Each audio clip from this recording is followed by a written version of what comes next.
ఇప్పటి రోజుల్లో ఏదైనా శుభకార్యం అంటే ముందుగా గుర్తొచ్చేది డీజే సౌండ్స్. కొంతమందికి ఆ బీట్కి స్టెప్పులు వేయాలి అనిపిస్తే మరికొంతమందికి గుండెల్లో గుబులు మొదలవుతుంది. అలాగే ఇక గణేష్ పండుగ గురించి చెప్పాలంటే 9 లేదా 11 రోజుల పాటు స్పీకర్లు పెట్టి వాయిస్తూనే ఉంటారు. కానీ ఎప్పుడైనా ఆలోచించారా ఆ మితిమీరిన శబ్దంతో ఒకరి ప్రాణాలను తీస్తున్నారని? అప్పటి వరకు సంతోషంగా మీ మధ్య డాన్సులు చేసిన వారే కావచ్చు, లేదా ఇంట్లో ప్రశాంతంగా నిద్రపోలేని మీ తాతగారే కావచ్చు, లేదా అమ్మ ఒడిలో నిద్రపోయే చంటి బిడ్డ ఉలిక్కి పడి వాళ్ళ ఊపిరి ఆగిపోవచ్చు. డీజే మ్యూజిక్ మోగిపోతూ ఉంటే అందరూ నాట్యం చేస్తూ ఉత్సాహంగా ఎంజాయ్ చేస్తున్నారు. కానీ అదే డీజే సౌండ్ ఒక్కోసారి ప్రాణాల మీదకు తెస్తుంది అనేది చాలామందికి తెలియదు. ఒక ఉదాహరణగా చూస్తే ఇటీవల ఆంధ్రప్రదేశ్లో జరిగిన సంఘటనలో డీజే లౌడ్ సౌండ్స్ కారణంగా గుండెపోటు వచ్చి ఒక వ్యక్తి ప్రాణాలు కోల్పోయాడు. సైరన్ లాంటి సౌండ్ ఎఫెక్ట్స్, హై వాల్యూమ్ బీట్లు హార్ట్ ఎలక్ట్రికల్ సిగ్నల్స్ని డిస్టర్బ్ చేసి హఠాత్తుగా హార్ట్ స్టాప్ అయ్యే పరిస్థితి తలెత్తుతుందని డాక్టర్లు చెప్తున్నారు. అంటే మనం సరదాగా వింటున్న బాస్ బీట్లు వాల్యూమ్ బాంబులా మన హృదయానికి నష్టం చేస్తాయన్నమాట. దీని వెనుక సైన్స్ కూడా ఉంది. మన గుండె బీట్ అవ్వడానికి ఎలక్ట్రికల్ ఇంపల్స్లు పనిచేస్తాయి.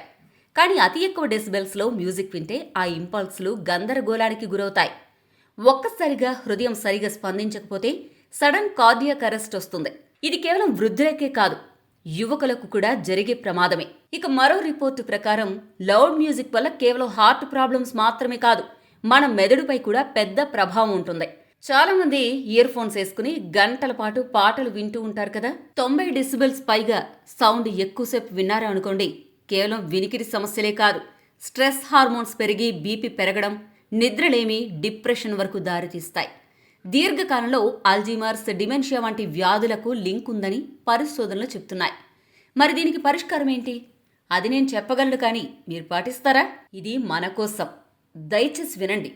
పండగల్లోనో పెళ్లిళ్లలోనో మ్యూజిక్ని ఆస్వాదించాలే కానీ ఆ వాల్యూమ్ లిమిట్స్ దాటకూడదు. 70 డెసిబెల్స్ వరకే సేఫ్. డీజే లాంటి హై వాల్యూమ్ సౌండ్స్కి ఎక్కువసేపు ఎక్స్పోజ్ కాకుండా చూసుకోవాలి. ఇయర్ ఫోన్స్ వాడితే గరిష్టంగా 1 గంట పాటు మాత్రమే, అది కూడా మీడియం వాల్యూమ్లో వినాలి. నిజమేంటంటే మ్యూజిక్ మన జీవితానికి ఆనందాన్ని ఇస్తుంది, కానీ అదే మ్యూజిక్ వాల్యూమ్ పెరిగితే మన ప్రాణం తీసే స్థితికి తెచ్చేస్తుంది. అందుకే సరదా కోసం ప్రాణాల్ని పణంగా పెట్టేంత వాల్యూమ్ మానుకోవడమే మంచిది. ఒకసారి ఆలోచించండి, మ్యూజిక్ వినడం కోసం జీవితం మొత్తాన్ని పణంగా పెట్టడం అవసరమా?